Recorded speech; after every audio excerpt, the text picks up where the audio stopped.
Waalaikumsalam warahmatullahi wabarakatuh.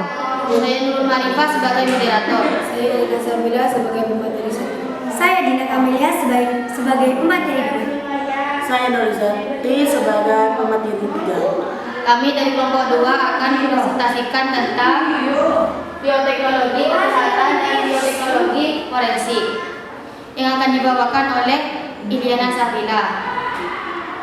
Baik, saya akan menjelaskan tentang bioteknologi kesehatan.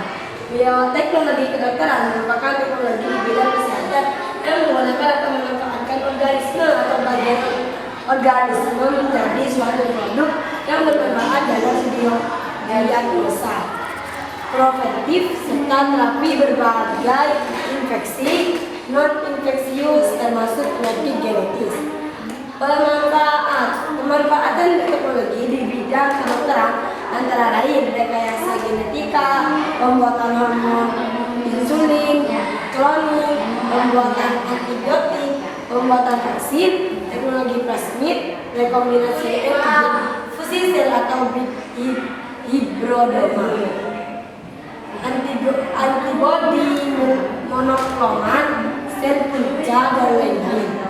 Di bidang kesehatan, bioteknologi sangat membantu dalam upaya penyelesaian berbagai masalah kesehatan seperti terapi gen, pengembangan vaksin, dan pengembangan metode pengobatan yang lebih efektif. Ilmu bioteknologi juga menjadi proses identifikasi dan pencegahan penyakit lebih cepat, efektif, dan efisien. Dampak positif yang dapat dirasakan dengan adanya bioteknologi modern diantaranya yaitu sebagai pencegahan penularan penyakit, berkembangnya ilmu kesehatan, kemudahan akses kesehatan, serta penemuan obat.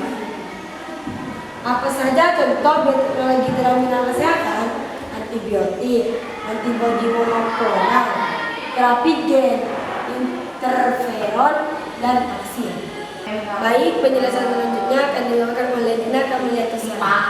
Oke, saya Dina Kamelia. Saya akan melanjutkan presentasi dari Iliana Sabila. Bioteknologi forensik. Bioteknologi bisa dimanfaatkan dalam dunia kesehatan dan medis. Salah satunya di bidang forensik. Forensik merupakan aplikasi teknik dan metode ilmiah yang digunakan untuk menginvestigasi suatu kejahatan atau tindak kriminal. Pada awalnya, forensik digunakan untuk mencari atau menginvestigasi pelaku suatu tindak kejahatan hanya menggunakan tes sidik jari. Seiring berkembangnya ilmu pengetahuan dan investigasi yang lebih akurat lewat teknik investigasi yang lebih akurat. Teknik akurat itu yang dikenal dengan DNA fingerprinting atau sidik DNA. Terus, Mel. Oke, penjelasan selanjutnya akan dibawakan oleh Nur Izzati. Baik, saya akan meneruskan penjelasan dari Dina Kamelia Tasya. DNA fingerprinting ini merupakan teknik yang dilakukan untuk mengidentifikasi seseorang berdasarkan profil pita DNA-nya. Ada dua aspek yang digunakan dalam teknik DNA. Fingerprinting ini meliputi keseragaman hingga variasi profil DNA pada satu individu. Prosedur DNA fingerprinting memiliki kesamaan dengan teknik investigasi menggunakan tes sidik jari. Dalam tes sidik jari dilakukan mencocokkan profil sidik jari seseorang. Sedangkan pada DNA fingerprinting dilakukan mencocokkan profil DNA individu.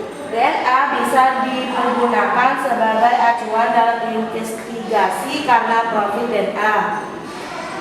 Profil DNA unik pada setiap individu dan punya keterkaitan dengan profil DNA dalam sebuah keluarga.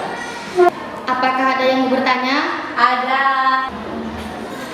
Saya perwakilan dari kelompok 4 akan bertanya apa saja contoh bioteknologi dalam bidang kesehatan. Apakah ada yang mau bertanya lagi? Ada. Saya Iftihar, saya perwakilan dari kelompok 1 ingin bertanya apa yang dimaksud dengan bioteknologi dan manfaatnya dan apa yang dimaksud dengan forensik. Oke, saya akan menjawab pertanyaan dari kelompok 4. Apa saja contoh bioteknologi dalam bidang kesehatan?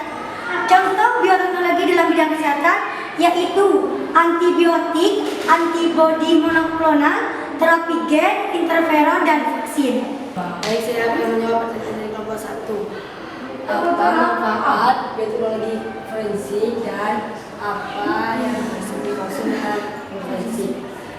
Apa manfaat dari forensik itu? Bisa dimanfaatkan dalam dunia kesehatan dan medis, salah satunya di bidang forensik. Dan forensik itu merupakan aplikasi teknik dan metode ilmiah yang digunakan untuk menginvestigasi suatu kejahatan atau tindakan kriminal. Cukup sekian presentasi dari kelompok kami. Kurang lebihnya mohon maaf. Assalamualaikum warahmatullahi wabarakatuh. Waalaikumsalam warahmatullahi wabarakatuh.